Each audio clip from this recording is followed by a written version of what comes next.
میں نے جو لفظ پڑھا ہے ادب، آپ لوگ بخوبی واقف ہیں اس سے ماشاءاللہ.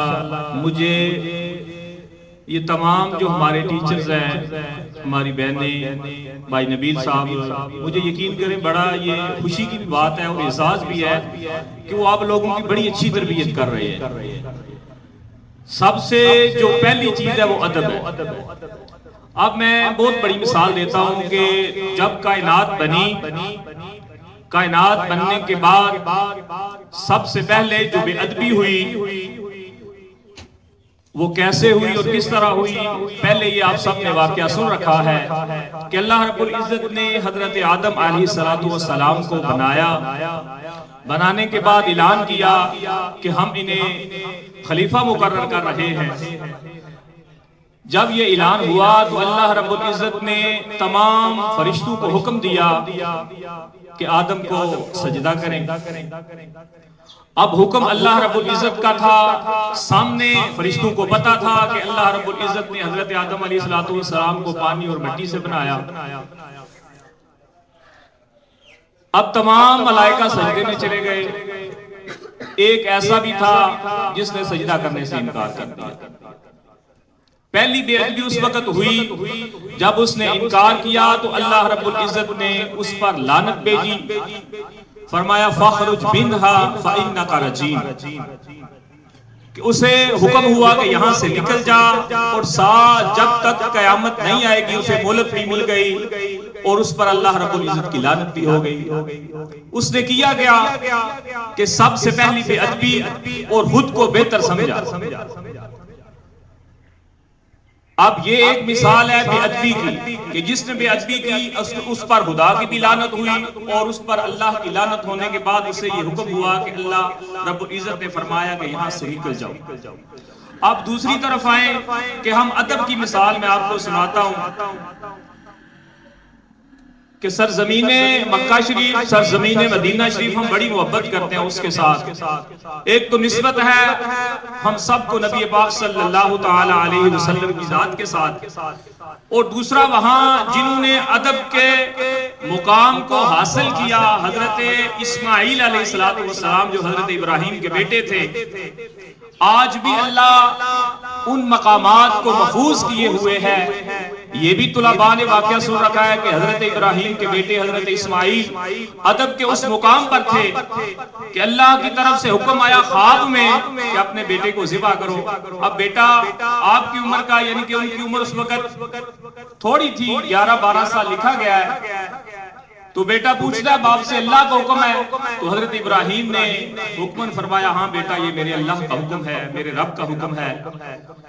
تو آگے سے حضرت اسماعیل نے جو ادب کا اظہار کیا، آج بھی قرآن انہیں بے خوبصورت الفاظ میں درج کر رہا ہے اور ہمارے سامنے وہ وصیت بھی ہے، نصیحت بھی ہے.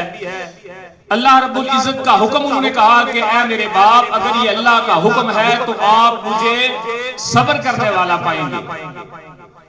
اور ادب کا ایسا سبق ہمیں دیا کہ آج بھی کتنے ہزار سال پہلے انہوں نے باپ کے حکم کے سامنے اپنی گردن جھکائی تو آج بھی تاریخ انہیں یاد کر رہی ہے. یہ دو مثالیں میں نے آپ لوگوں کو دی ہیں لیکن ہزاروں سال پہلے کی دی ہیں. تمام میں اپنے بیٹیوں کو، اپنے بیٹوں کو یہ حکمن بھی کہوں گا، ریکویسٹ بھی کروں گا کہ بندہ جب تعلیم حاصل کرتا ہے، آپ تو ابھی ابتدا میں ہیں، جب تعلیم حاصل کرتا ہے انسان گریجویشن تک پہنچتا ہے تو دو درخت اس کے ساتھ جو ہیں وہ پروان چڑھتے ہیں. ایک عاجزی اور انکساری کا اور دوسرا تکبر اور غرور کا، بے ادبی کا. کہ جب بندہ کچھ بن جاتا ہے، پڑھ لکھ جاتا ہے تو اگر اس میں یہ اس کے ذہن میں یہ خیال آ جائے کہ مجھ سے بہتر کوئی نہیں ہے، جو میں جانتا ہوں وہ کوئی نہیں جانتا، تو پھر وہ تکبر اور غرور کی طرف چلا گیا. اگر اس نے عاجزی اور انکساری اختیار کر لی وہ ادب کی طرف آ گیا.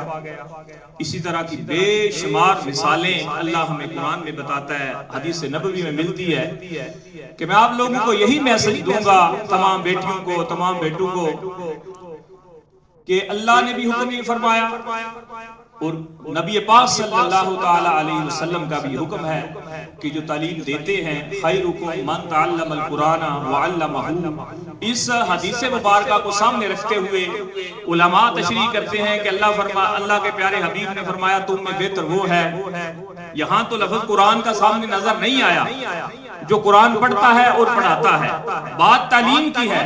میں یہاں یہ کہتا ہوں کہ جو علم آگے ڈیلیور کرتا ہے، یہ حاصل کرتا ہے، چاہے وہ دینی علم ہے یا دنیاوی علم ہے، دنیا میں اللہ رب العزت اسے ممتاز کر دیتے ہیں جو علم کی کوشش کرتا ہے حاصل کرنے کی.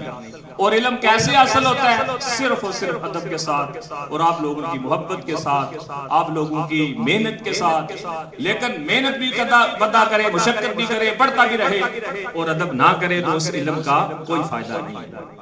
جو پہلی مثال تھی، شیطان کے پاس بڑا علم تھا، بڑی عبادت گزاری اس نے کی، بے شمار وہ دنیا کے چپے چپے پہ اس نے سجدہ کیا تھا، لیکن ایک چیز اس نے چھوڑی، ادب چھوڑا، اللہ کا حکم چھوڑا اور لعنتی ہو گیا. اس لیے تمام طلباء کو یہ میں ماشاءاللہ میں پہلے یہ بات کر چکا ہوں کہ آپ لوگوں کی بڑی اچھی تربیت ہو رہی ہے، بڑے اچھے انداز میں آپ اساتذہ کو، تمام ٹیچرز کو پروٹوکول بھی دیتے ہیں، عزت بھی کرتے ہیں، ان کا احترام بھی کرتے ہیں. اور یہ احترام آپ کے دلوں میں جب تک زندگی آپ لوگوں کی ہے یہ رہنا چاہیے. میرا یہی میسج آپ لوگوں کو کہ زندگی ادب کے بغیر کچھ بھی نہیں ہے. جو حدیث پڑھی اس کا بھی یہی مفہوم ہے کہ ہمارے دین کا سارا دار و مدار ادب پر ہے. اس لیے تمام طلباء سے یہ میں گزارش کروں گا کہ علم حاصل آپ کر رہے ہیں، بڑی محنت کر رہے ہیں، تقویٰ کر رہے ہیں، کوشش کر رہے ہیں، لیکن اس کے ساتھ جو ادب کا پیمانہ ہے اسے کبھی نہ چھوڑیے گا. اللہ آپ سب کو بھی اور مجھے بھی عمل کی توفیق عطا فرمائے.